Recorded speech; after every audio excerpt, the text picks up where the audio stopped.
Please subscribe and click the notification bell para updated po kayo sa bagong upload ko. Maraming salamat po. Chapter 41 Heart. Nakatungo si Heart habang naglalakad sila ni Lux sa may pavement ng kainan na yon.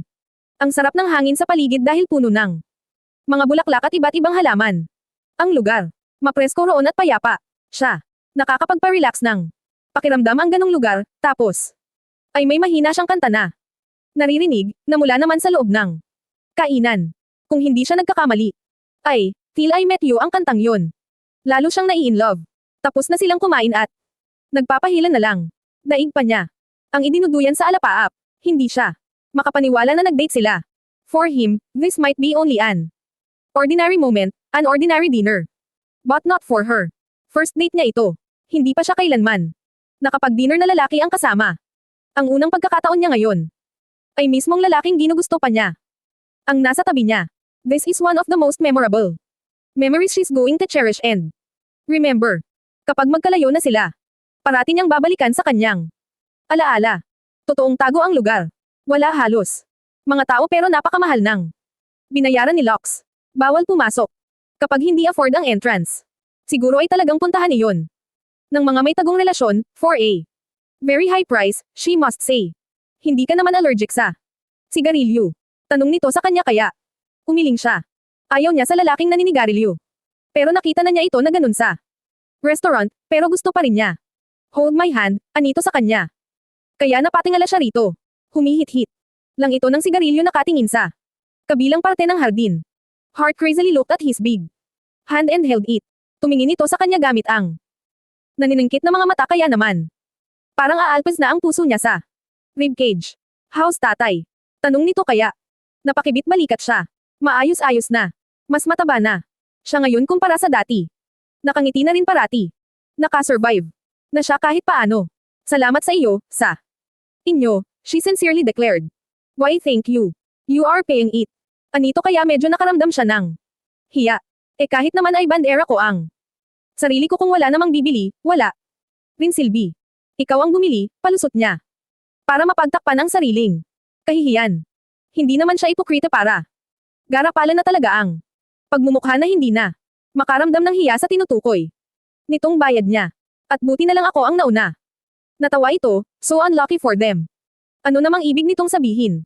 Napatingin na lang ang dalaga rito at hindi na umimik. I'll see you at the hospital tomorrow.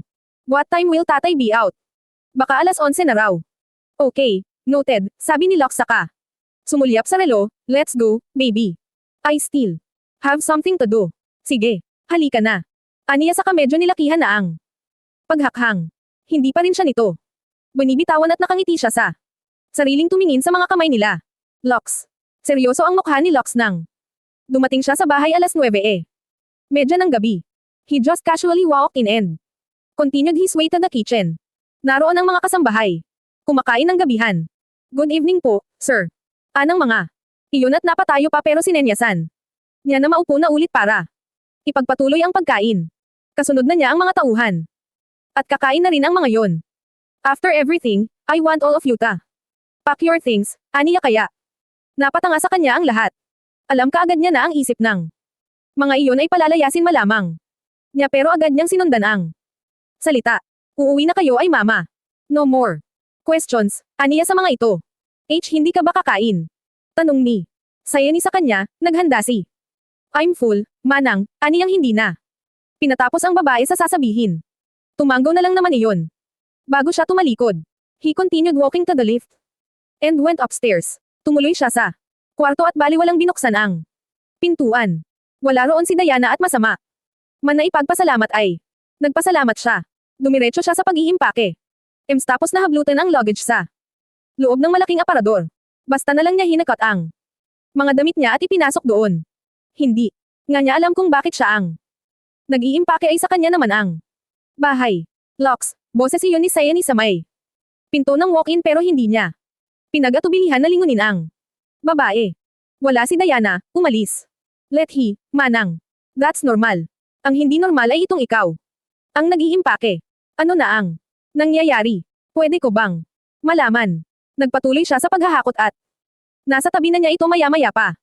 Tinulungan siya nitong ipasok ang mga gamit niya sa lalagyan na halos.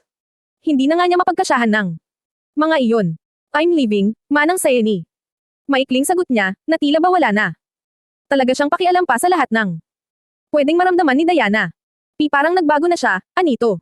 Kaya medyo napatigil siya, tapos ay napaisip. Mahirap na umasa sa imposible. Nakakapagod na rin na sobra, nasa lahat na lang ng pagkakataon ay paulit-ulit lang naman ang nangyayari. Sa pagsasama nilang dalawa. At tumatanda na siya na walang anak. Umalis siya dahil magpapahangin. Daw. Napagod na raw siya sa kakahintay sa iyo. Noong siya ang naghihintay na. Maisin man lang sa maghapon ay. Hindi ba siya napapagod? Napagod. Di naman siya pero nagtiis siya para sa pagsasama nila. Hayaan mo siya, manang. Pagod. Na ako sa buhay ko. Gusto ko nang maging masaya. At kung hindi na rin siya masaya sa akin, tama nga na.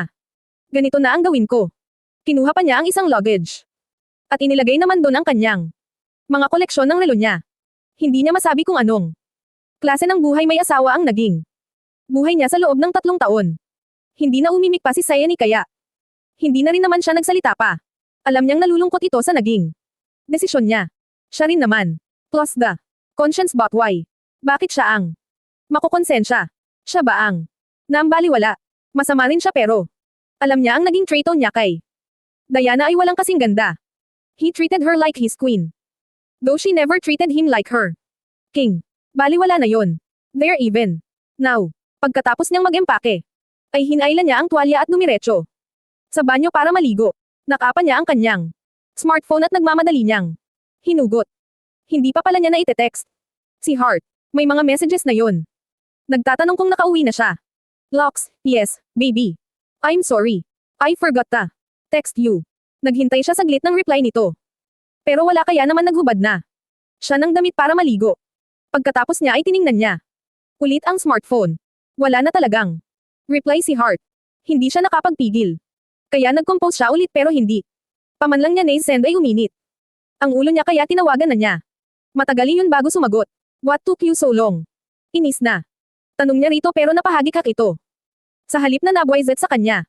Napakasungit mo naman, sir. Anong sir? Kunot noong tanong niya. Call me Lux. Okay po, Lux. Naglaba ako ng damit ko, di ko lang namalayan na may text ka pala pero tapos na ako kaya. Nakita ko na. Okay. Magpahinga ka na. Ako na. Sana ang naglaba. Di ka naman. Nagsabi. Ha? Anitong parang hindi makapaniwala sa kanya, lako. Maglalaba. Sosmi. Di ka naman marunong nun. Sige na at baka nandyan na ang asawa mo ha. Matutulog na rin ako kasi maaga ako. Kina nanay. Napalis ang ngiti niya dahil sa pagbanggit nito kay Diana pero ano bang magagawa niya? Totoo naman na may asawa siya at alam niyang nag-iingat ito. Hindi bale, kapag naman nagsesolo na siya ay pwede na siyang matulog na kasama ito. Gusto na nga niya. Napakahirap nitong iwan kanina. Ayaw na niyang umalis pero kailangan pa rin. And he's quite strong to go against what his mind was telling him. Umuwi pa rin siya. UMUNGOL siya sa nararamdaman niyang kakaiba. He means, it's familiar. But he's confused. Is he dreaming? Pinakiramdaman ni Lux na mabuti ang sarili niya at napamulat ng mga mata. He blinked at the ceiling. It's dark. Malamlam na ilaw ng lampshade lang ang tumatanglaw sa kabuuan ng napakalaking kwarto. Naramdaman niya ang mainit na kamay na nakahawak sa kanyang ahem. Tapos ay DINADILAN iyon. ISINUSUBO. F asterisk asterisk K. Nakarinig siya ng mahinang ungol. Kay tumingin siya sa ibaba, at hubad. Nakatawan ang nakita niya. Medyo. Naguguluhan pa siya at kinilatis pa ang balto ng babae. Baka mali ang mas ambit niya. Si Hart ba ito? F asterisk asterisk K. Hindi wala siya sa kondo at tuluyan ang nagising ang diwa niya. Si Diana ang gumagawa nun sa kanya. She looked at him. Now, you're awake, stupid guy. You kept me waiting. And now you have to pay it. TANGINA. Umibabaw ito sa kanya at naupo sa mismong tapat ng ahim niya. Rinig na. Rinig niya ang pagungol nito nang magtama ang kanilang mga kasalanan. Damn it. She was gliding her wet P asterisk asterisk asterisk Y against his D asterisk asterisk K. Matigas ang P asterisk asterisk asterisk asterisk asterisk asterisk asterisk asterisk ay niya, ramdam niya pero daig. Panyaong isinimento sa pagkakahiga niya. Diana was doing nasty things on his body while he was asleep. Leon ang gusto niyang asawa, mainit at hindi malamig. Chapter 42 Heart. Ang sakit. How many times have you lied ta? Me, Heart.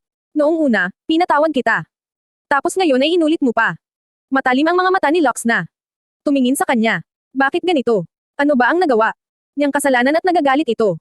Alam mo pala ang tungkol kay Diana at Enrico pero hindi mo sa akin. Sinabi. What? Teka. Aniya na hindi. Magkanda ugaga sa pagsunod dito. Dahil tumalikod na ito. Pinagmumuka mo akong GAGO. Heart. You intend to keep what Enrico told you. Wala ka rin pagkakaiba sa ibang babae. Mukha ka ring pera. Lang. Diyos ko. Natigagal siya at naparalisa. Hindi na nagawa ng dalaga na. Humabol pa sa binatang tuluyan na. Lumabas ng condo unit niya, dala ang mga malita. Kada rating pa lang nito. Pero aalis na agad dahil nalaman ang totoo. Sino ba ang nagsabi nun dito? Si Enrico. Lux. Makinig. Binagsakan siya nito ng pintuan. Kaya naman nalaglag na lang ang mga luha niya sa sobrang sakit ng kalooban niya sa nangyayari. Akala niya masaya na siya nang kumain sila, hindi pa pala. Agad na napabalikwas si Heart ng bangon, lumuluha at humihikbi. Pinahid niya ang mga yon at binuksan ang ilaw. Ano ba yung napanaginipan niya? Kahit nagising na siya ay naninikip pa rin ang dibdib niya. Galit sa kanya si Lux dahil hindi raw niya sinabing pinakikiusapan ni Diana si Enrico na magbalikan ang dalawa, tapos ayaw naman ng lalaki. Tiningnan niya ang cellphone sa bedside table. Mariosep, alas 11 pa lang ng gabi, binabangungot na kaagad siya at parang totoong totoo.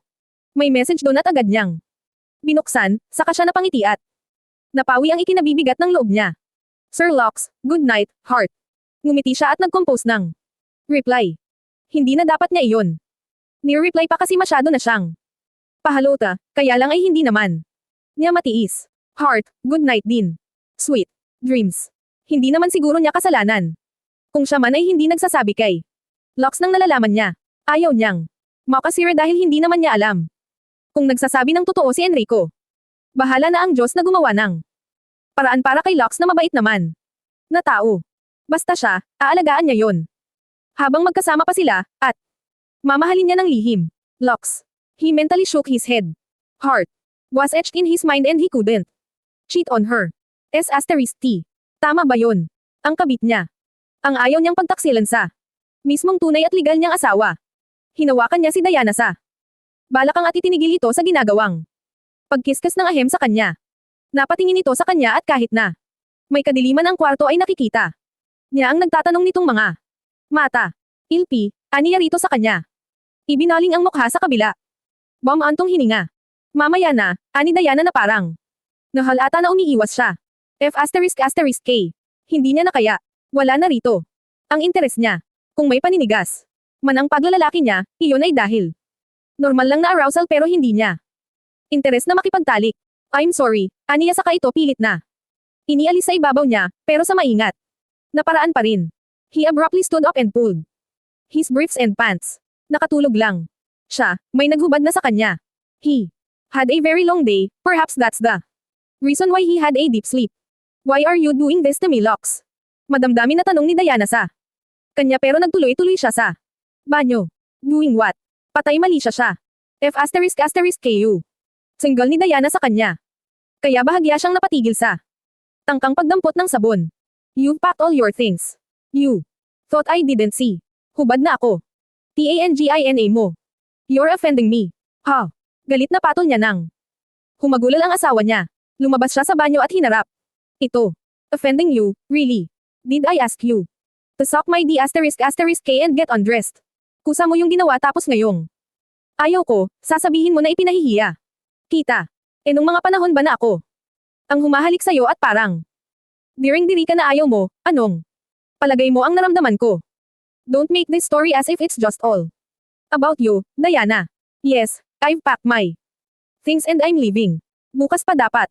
Pero tingin ko ngayon ko na gagawin. Napanganga ito sa sinabi niya. What? I'm getting annulment. No. You can't do this to me. Not this time. Ha? Pagod siyang natawa, at kailan pa, kapag ikaw na ang nagdesisyon. Tingnan mo nga naman. Ang sobrang makasarili mo. You put This in my head. You were the first one. Who had the idea of parting ways? Kada. Magseselos ako, tatakutan mo ako ng annulment. When I get to return your tantrum to you would scare me. With annulment. Now, is it my fault if I'm no longer afraid of it? Here's what you've wanted, annulment. Pinasadahan niya ito saglit ng tingin, saka siya nilang na tumalikod. Kukunin na niya ang mga gamit niya at aalis na siya. Hindi niya alam kung kanya pa rin. Ang katawan na yon sa totoo lang. Dahil matagal nang walang nangyayari. Sa kanilang dalawa. Ni hindi nga siya. Sigurado kung naging kanya ba, o. Baka nga isa lang din si Diana sa mga babaeng binili niya. Siguro ay nagkakaiba lang dahil daang milyon. Ang halaga ng binayaran niya sa mga magulang nito para makadagdag pa. Sa mga itinatayong negosyo. Isa-isa niyang inilabas ang mga malitin niya sa kwarto. Napakawalang hiya mo. Sigaw ni Diana sa kanya pero hindi na niya iyon pinansin. Hindi naman siya walang hiya. Ang tagal nga niyang naghintay. Lahat naman ng pagpapahalaga at pagmamahal ay ibinigay na niya. Wala naman siyang nakuhang sukli roon. Siya pa ang parating nagmumukhang masama. Let's make this easier for both of us now. You're free to work 24/7 and free to go wherever you want. Wala nang magtatanong sa'yo kung nasaan ka. Isinara niya ang pintuan. Parang may iyak si Lux na naglakad. Papaalis bitbit ang ilan sa mga malita. Magpapaakyat na lang siya ng tauhan. Para kunin ang natitira pa. May kudlit din sa puso niya sa pagtalikod niya pero mas matimbang. Nasa kanya ang umalis at makipaghiwalay na. Kahit na ang pagsiping sa misis niya ay nakakawala na ng gana. Ganon. Pala kapag wala na halos pagmamahal. Pawag bang sabihin nun ay wala nang pagmamahal si Diana sa kanya noon pa, dahil parati yung walang gana. Pathetic. He was so foolish but didn't know. And why now she wanted to make love with him. Anong nakin ng asawa niya? Tama si Vandross. Ngayon ay nararamdaman na ni Diana ang mga naramdaman niya, at iyon na naman ang nagkakatangkang humabol sa kanya pero nagbago na ng tuluyan. Ang kanyang damdamin. Hindi na pala. Siya naghihintay mamasekliyan ng maganda dahil wala na palang natirirang pag-asa sa kanya. Ang nagkakape na si Diego ang naabutan ni Locke sa may garahe at takang-taka ang lalaki nang makita siya. Sir, ani yun? Get my luggage. Nasa pinto lang ng kwarto ang mga malita. Nagmamadaling utos niya sa kanya. Binuksan ang pick-up. Inilapag naman kaagad nito ang kape at sumunod sa utos niya. Sumakay siya sa driver at naghintay doon. Pagbalik ni Diego ay isinakay kaagad nito sa likod ang mga isunod mo sa bahay ko ang kotse ko. Okay, boss. Kukunin ko ang susi. Bukas na. Binuhay niya ang makina. Mag-isa kayo na lalabas ngayon. I'll be fine, sabi lang niya saka. Tuluyan na pinausad na ang sasakyan. Para umalis. Nang makalabas siya sa gate ay daig pa niya ang kinabitin ng 5 tangke ng oxygen. He feels a sudden urge of freedom. He doesn't know why but he felt so relieved. Parang ang gan ng buhay niya na nakalaya na siya. Ganun na ba kabigat ang nararamdaman niya? Napatingin siya sa smartphone na inilapag sa dashboard ng umilo. Yun. Tiningnan niya ang notification. Dahil kapag message icon ang lumabas, alam na niya kung kanino galing ang message. Kung hindi sa network provider, kay Hart syempre. Binagalan niya ang pagtakbo ng sasakyan at pasimpleng ini-unlock ang smartphone. Napangiti siya nang makita sa notification panel ang pangalan ni Hart. Sa halip na mag-text back ay pinindot niya ang call. She immediately picked it up. And why is the billionaire's mistress still awake? Tanong niya rito. Nagising lang po ako. Eh ikaw, bakit? Gising ka pa. Kakabasa ko lang nung text mo. Kanina pa pala yon. I'm driving, baby. Ha? Saan ka naman papunta? May office pa ba ng ganito? Hindi ako mambababae ha. Natatawa niyang pauna rito. L. Left. Home. Ha? B. Bakit? And nag-away ba kayo? Ng asawa mo? Hindi siya kaagad nakasagot sa tanong nito sa kanya pero wala na. Siyang balak na ilihim dito ang katotohanan tungkol sa kanila ni Diana. Wala na siyang pinoprotektahan. Padahil sira na rin naman talaga. Pero, hindi naman niya ugaling man-ire para magmukha siyang inapi, kahit na pakiramdam naman niya ay iyon ang totoo. I'll tell you tomorrow. For now, you have to sleep plenty. Sus, pabitin ka naman. He chuckled and smiled sexily, at least sa kwento ka lang bitin, hindi sa hep. Sabi ko nga matutulog na. Ako ulit. Nagmamadaling saway sa kanya ng dalaga kaya tumawa ulit siya. Mag-ingat kapag drive ha. Gusto. Pakitang makita, malambing na sabi. Nito kaya na-touch naman siya na. Sobra. Me, too. Gusto pa rin kitang makita. Tangina. Kinilig siya na sobra sa kanilang dalawa. Bye-bye, she said. Text mo ako kapag nakarating ka na. Opo, Mrs. Montesalvo, he followed it with a chuckle which made Hart giggle. Sira. Sige na, end ko na. Nakangiti niyang hinintay ang end tone ng tawag, at nang marinig niya, iyon ay ibinalik niya ang aparato sa dashboard. Kapag hindi nagbago ang nararamdaman niya at mas lalong tumindi pa, walang duda na si Hart talaga ay magiging Mrs. Deluxe Montesalvo. Chapter 43 Hart. Mabilis ang naging pagkilos ni Hart nang umagang iyon na siya ay nagising. Peste tanghali na at baka nakal-ayes na ang mga magulang niya sa ospital. Kung bakit naman kasi nakatulog siya ng husto. Ang daming missed calls ng nanay niya sa kanya at kahit napagbasa ng mga messages ay hindi na niya napagtuunan ng panahon at pansin. Kasalanan ni Locke ang pagtulog niya ng mahaba. Kinilig siya na sobra sa pa-Mrs. Montesalvo ni Mayor.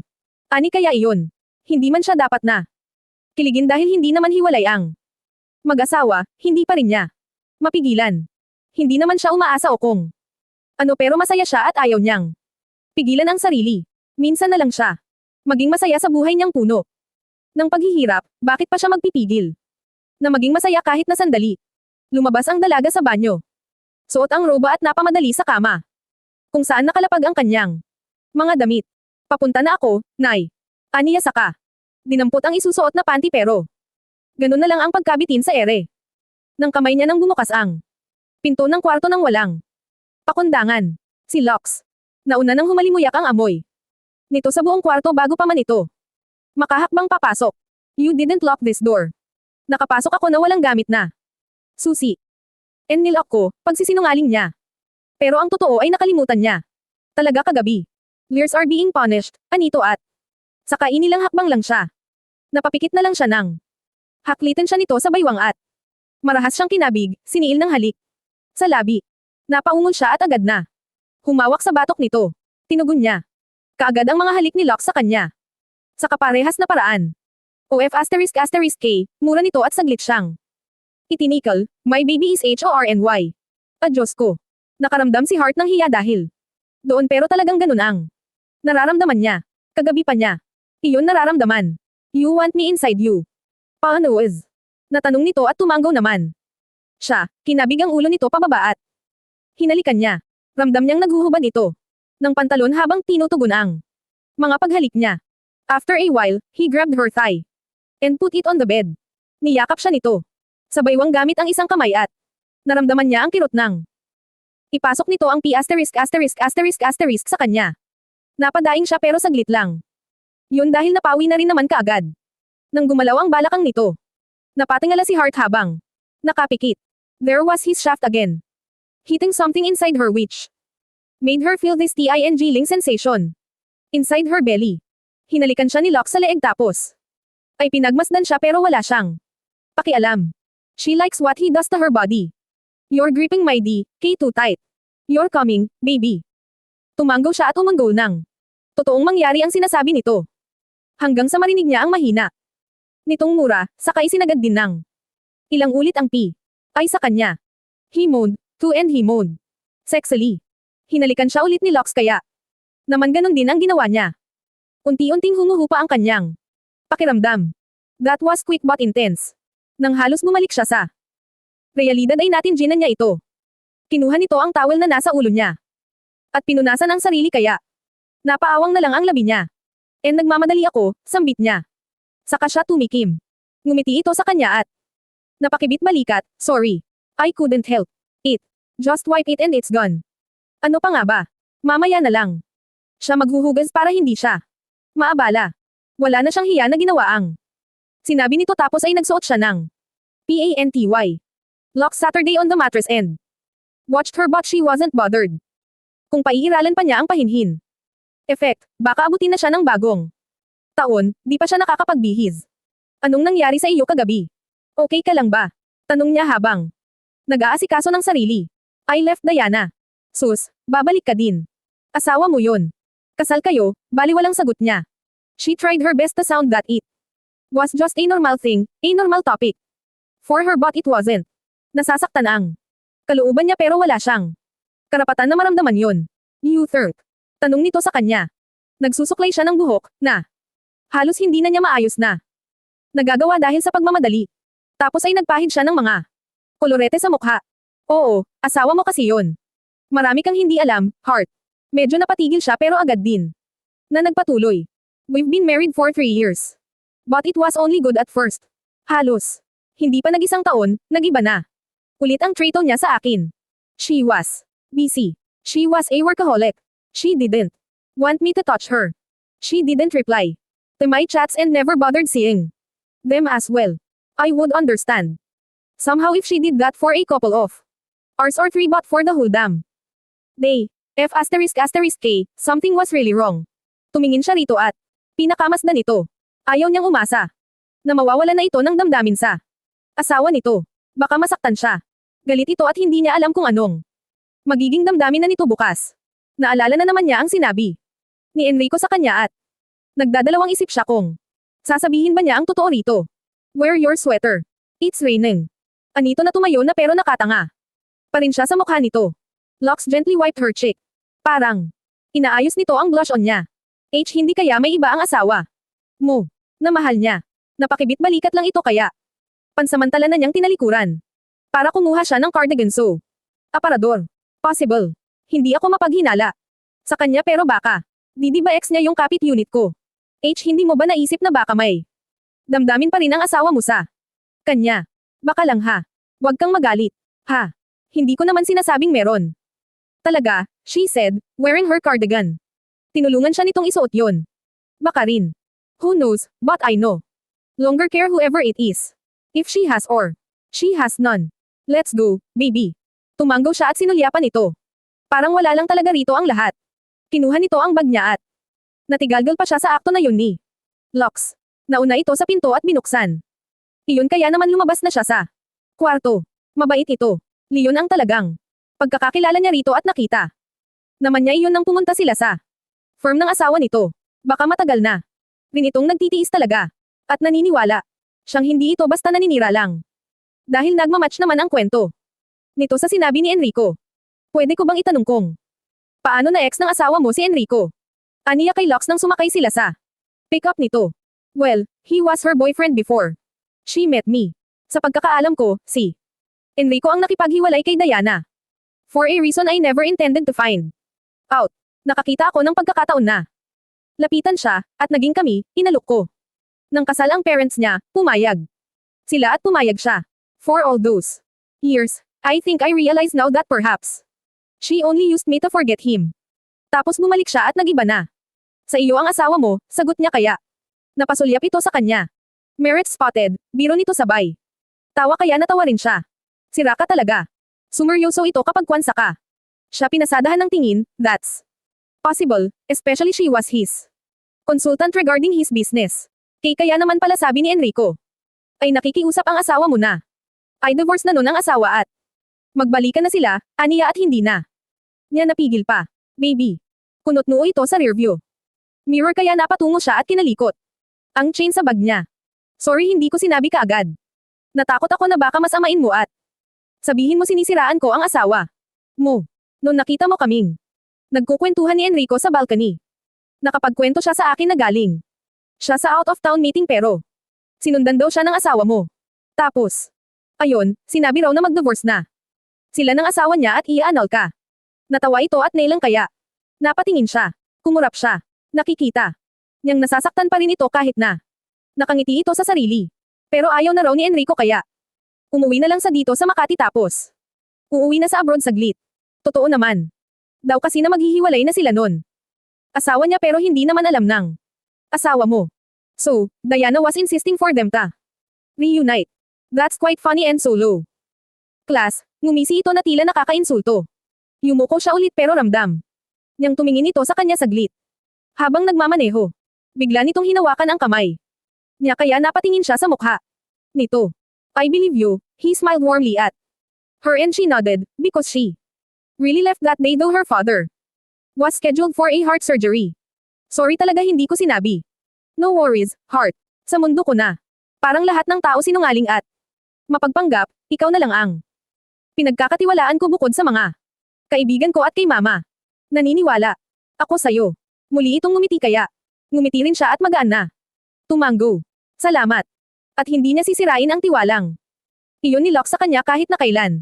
Leon na lang ang isa sa mga dignidad na pinanghahawakan ng isang mahirap na katulad niya, pagiging matapat na tao at mapagkakatiwalaan. Ang mga salita. Chapter 44 Locks. Drive-thru is the only way to feed the beautiful lady who is sitting beside him. Alam niyang hindi pa ito kumakain. Dahil hindi pa niya nakita si Hart na ganon kabilis kumilos. Hindi pa ito kailanman tinanghali sa lakad, dahil kapag may schedule ito, mas maaga pa ito sa alarm clock. Bakit pa tayo dadaan dito? Takang tanong nito sa kanya kaya. Tiningnan lang niya ito at kinuha ulit ang kamay nito. She looks damn worried. Daig pa nito ang maiiwanan ng biyahe sa pagmamadali. Relax. This will only take 5 minutes. Baby. Aabutan mo pa sila bago sila makaalis. If not for 5 minutes, he'll shut this damn fast food down. Natawa ito kaya dinala niya ang kamay sa hita niya at ihinagod-hagod niya roon a bucket of chicken, burger steak, and palabok family pan. Include a solo chicken meal with drinks, hot choco. Right away, sir, anang babaeng crew na nasa kamay nila ni Hart ang mga mata. Wala sa isip na hinalik-halikan niya. Yun kaya nakatanga ito kanya. Hindi ka naman drugs, baby D. Ba? Tanong niya habang tinitingnan ang moa daliri nyo. Bakit? Naaadik kasi ako sayol. Humalaklak siya kaya natatawa nitong hinayla ang kamay at hinampid siya. Sira ka talaga. Wag mo akong binabanatan. Wala sa itsura mo ang bumabanat ng ganyan. Lalo siyang natawa at mas lalo itong tinitigan, sa kama ako bumabanat. Pinanlakihan siya nito ng mga mata o mas tamang sabihin na pinandilatan siya ng dalaga. Ano? Inosente siyang napatingin sa labas ng bintana at naghahagik-hikan ang mga babaeng crew. Mukhang narinig ang sinabi niyang kalandian. It feels so nice to say Nazi things like that. Ngayon na lang niya ulit nagawa ang magsalita ng kalokohan sa babae. Hindi niya rin alam kung bakit hindi niya yon nagagawa kay Diana noon. Siguro ay dahil tuod ang misis niya at masyadong seryoso sa lahat. Seryoso ha? Yun pala ay may lalaking hinihintay na bumalik. And for how had she been fooling him? He don't know. Wala siyang clue. Ano pa man dahil nagtitiwala naman siya, yun pala ay pinagpaplanuhan na siyang palitan ulit. Heaven loves him. Hindi nangyari na maunahan siya ni Diana sa mga masamang plano nun sa kanya. For all this time, she was still in love with that Enrico. Ginawa lang siya ni Diana na isang gunggong mukha. Siyang Tangia na nananatili sa relasyon na siya lang naman pala ang may pagmamahal. But not anymore. Wala na siyang dapat na ikasama ng loob. Dahil may heart na siya. Ang nakakainis lang ay mukhang may interes si Enrico rito, kaya hindi na rin ginasto pa si Diana. Ayaw na nun sa may sabit na napakagaling siyam na pumili. Pues, nagkakamali yun ng pinili dahil hindi siya papayag na maaga ng lalaking yun si Hart. Iniabot ng babae ang kanyang mga in order kaya binayaran niya. Nang makita ang resibo, he got the change and continued driving. I told you, nakangiti niyang sulyap dito. You better eat while I'm driving. Iabot mo kina nanay yang iba para madala nila habang nasa biyahe. Salamat. Kahit na ang pagluto ay hindi ko na naasikaso. Sabi ko pa naman ay papabaunan ko sila ng pagkain para hindi sila magutom. No worries. People really get tired sometimes and take more than the sleeping hours required. Naman niya rito para hindi na ito makonsensya pa. Buong buhay na siguro ni Hart ay nagsisilbi. Hindi naman siguro masama na minsan ay makapagpahinga ito para sa sarili. Binuksan nito ang isang paper bag at kinuha ang pagkain. Wala itong pangingimi na nagumpisang samubo. Hindi halatang gutom ito. Ang sarap, anito sabay ngiti. Sunod-sunod ang naging pagsubo. Pero inilapit sa kanya ang kutsara na may pagkain. Umiling siya pero sinamon siya nito ng tingin. Nag-toothbrush ako.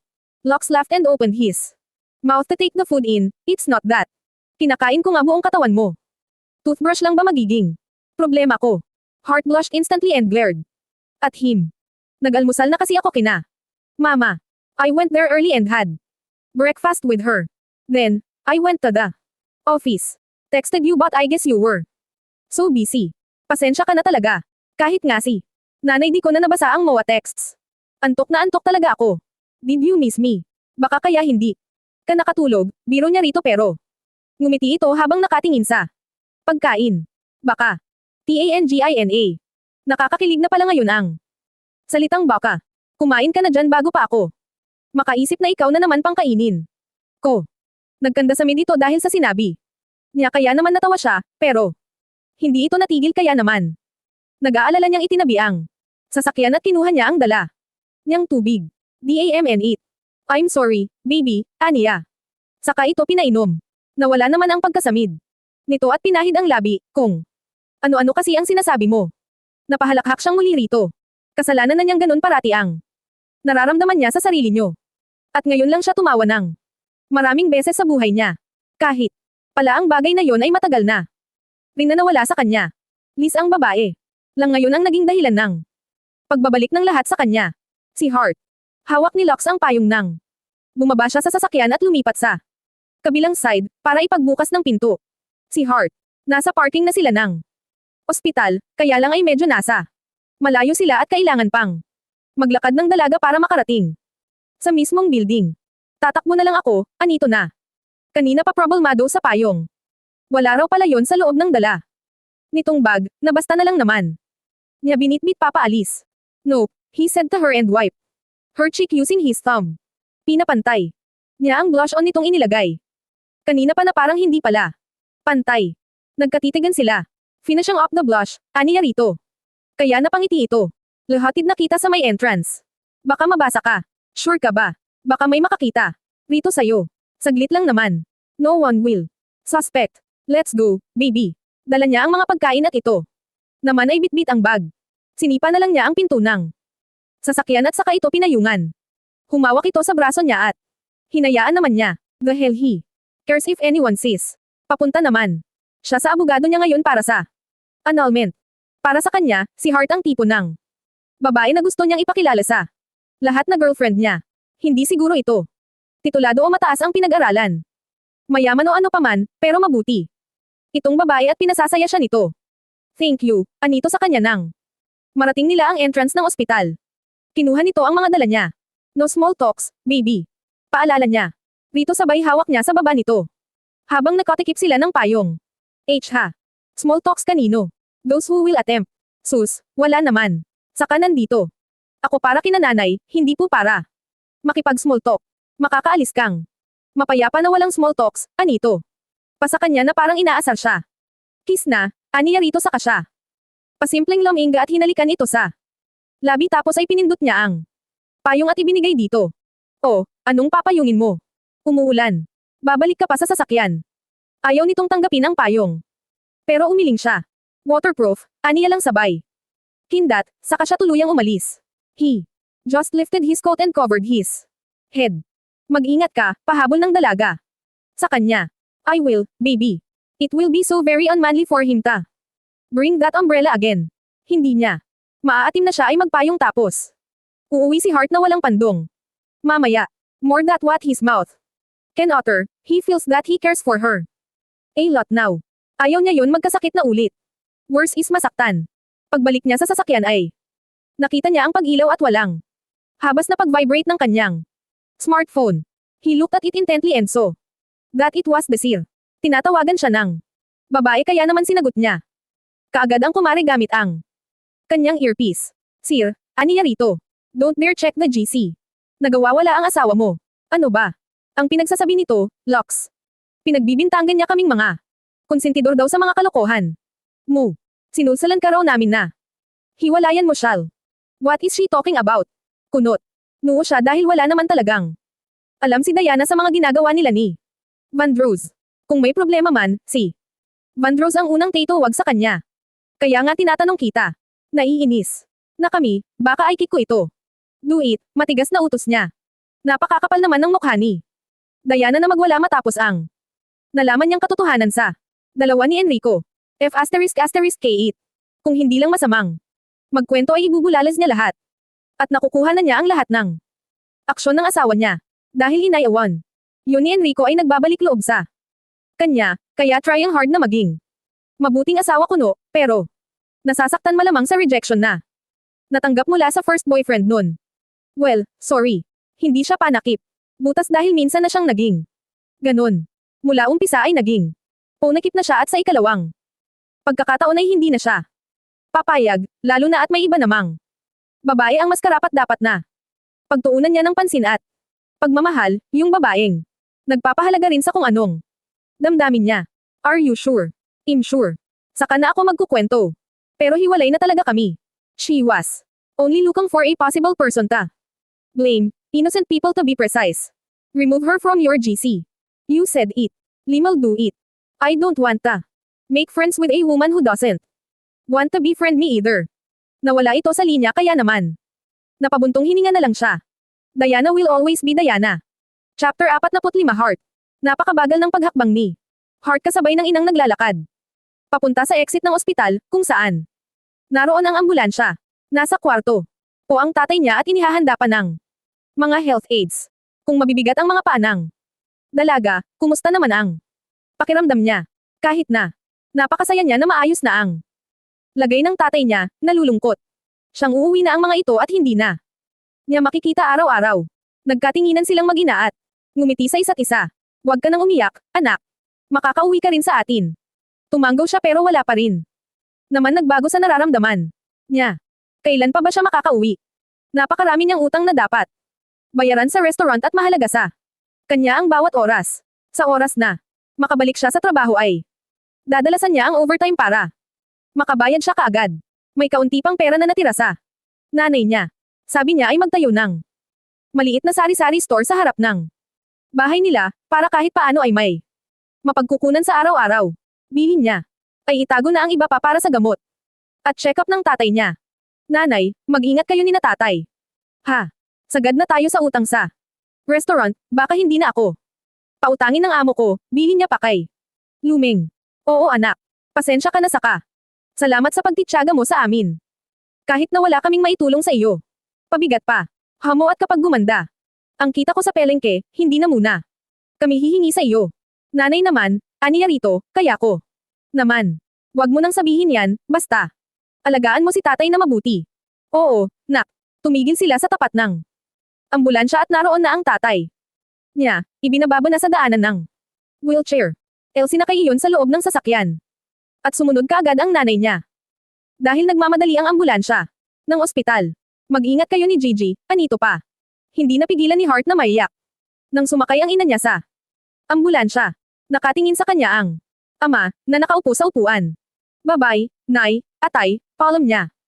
Sabay kaway, pero sumabay din ang paghikbi niya. Sumara na ang pintuan pero nakasilip pa rin siya sa salamin. Gustong matano ang mga mukha ng magulang niya hanggang sa lumayo. Na iyon at papalabas na ng kalsada. She cried. Kahit na anong pahid ng dalaga sa mga luha niya ay hindi iyon mampat, kusang kumakawala sa kanyang mga mata. Kaya siguro umuulan ay dahil iiyak din siya sa araw na iyon. Wala namang bagyo pero masama lang talaga ang panahon sa Maynila. There's no reason for her to stay at the hospital anymore, so she decided to walk, wearing her umbrella.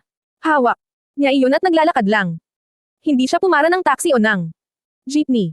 Basta gusto niyang maglakad sa ilalim ng ulan, sa tabi ng kalsada. Ganoon ang akto niya nang bigla siyang businahan ng isang pamilyar na sasakyan kaya napatigil siya. Tumigil iyon ng tuluyan sa harap niya at bumaba ang salaming bintana ng service vehicle na parating. Daladala ni Franco. Sakay na. Saan ka? Alok nito sa kanya. Umuulan kapote ka ba? Tumawa pa ito pero alanganin lang. Siyang ngumiti. Ang unang sumagi sa isip niya ay si Lux at ang pangako niyang no small talks. Hindi na. Dito lang ako sa ano.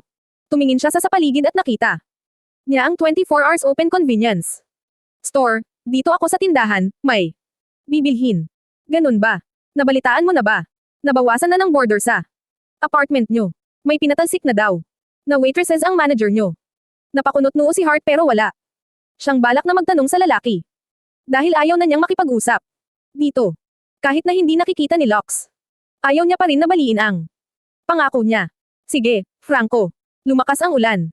Baka mabasa ako, palom niya at hindi na hinintay pa na sumagot ang lalaki.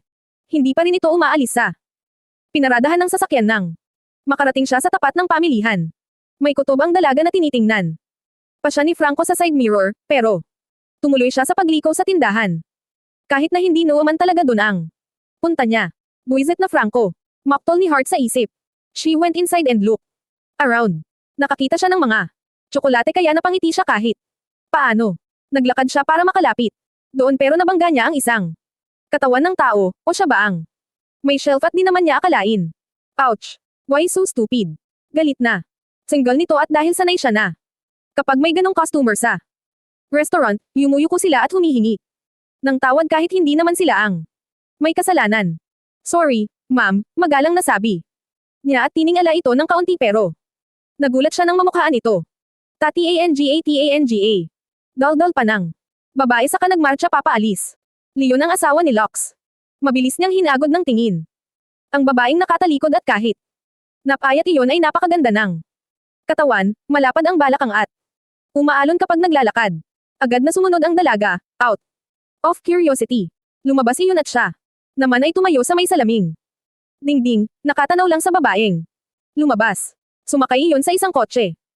Matapos na payungan ng gwardya ng tindahan. Ang ganda niya. Aniya sa isip. Tumingin siya sa salamin na nasa may tagiliran niya at hinagod ang sarili. That woman was so formal. Wearing casual sexy dress, habang siya ay nakasuot ng rugged attire. Napakalayo ng agwat nila sa isa't isa, at kung yun ay naipagpapalit ni Lux at inaayawan ni Enrico, paano pa? Kaya siya. Not to mention that woman is a CPA. Siya ay isang waitress. Walang diploma at lalong walang titulo. After a couple of minutes, scrutinizing herself in her own reflection, she walked back to the glass shelf of chocolates. Binuksan niya iyon. At wala sa loob na kumuha ng mga imported na chocolates. Wala sa isip na binayaran niya iyon. Sa counter gamit ang card na bigay sa kanya ni Vandross. It worked there. Saka siya lumabas, nakapayong at lutang. Nang mag-vibrate ang kanyang cellphone ay tumingin kaagad siya. Roon at text ni Lux ang nakita niya. Saglit siyang tumigil para basahin iyon. Pero parang may kung anong kurot sa puso niya sa pagkakakita niya sa asawa nito. Lux, baby, are you still there? How's nanay and tatay? Diyos ko, hindi niya alam kung magre-reply siya. Wala siya sa mood mag-reply dahil nagseselos siya. Bakit? Niya naman pipilitin ang sarili niya. Libre naman magselos. Paminsan-minsan. At naiinis siya dahil nakakaramdam siya ng inggit sa babae na yon. Hindi siya inggit era pero sa mga sandaling iyon ay yun siya. Itinago niya ang cellphone at nagpara ng taxi. Naalala niya ang sinabi ni Franco na may mga pinatalsik si Vandross na mga kasamahan niya, at nagtataka siya kung bakit wala naman siyang nababalitaan sa GC, o baka may nabalitaan siya. Hindi niya lang napagtuunan ng pansin dahil busy ang utak niya sa pagmumultitask. Pagdating niya sa kondo ay hindi niya pa rin ni-reply si Lux. Kunwari ay busy siya sa pagseselos. Inilagay niya sa ref ang mga tsokolate. At inilabas ang ilang gulay para magluto. Dahil malamig ang panahon, ay magluluto siya ng sinigang na baboy. Nakapangalong baboy siya habang hinihintay ang niluluto, nanonood sa Metube ng videos. Kung ano-ano lang ang pinapanood niya para malibang. Ayaw naman niyang pagtuunan ng pansin ang ibinalita sa kanya ni Franco. Matalino naman si Vandross at hindi iyon basta-basta magtatanggal ng tauhan kung walang sapat na dahilan. Ayaw na niyang makadagdag pa sa problema niya ang problema ng iba. Sa problema lang niya sa sariling buhay, sapat na o baka nga sobra pa. Dala ang mga tsokolate niya sa kwarto ay naligo muna si Hart. Pagkatapos magluto tapos ay nagbihis siya ng damit pantulog. Humilata siya sa kama at binuksan ang telebisyon na nakakonek sa wifi ng kondo. Imported ang mga tsokolate na bihira siyang makatikim, o baka nga 5 beses pa lang siyang nakakatikim. Pait, ngiwi niya sabay tingin sa kinakain niya, yun pala ay dark chocolate na ang nilalantakan niya.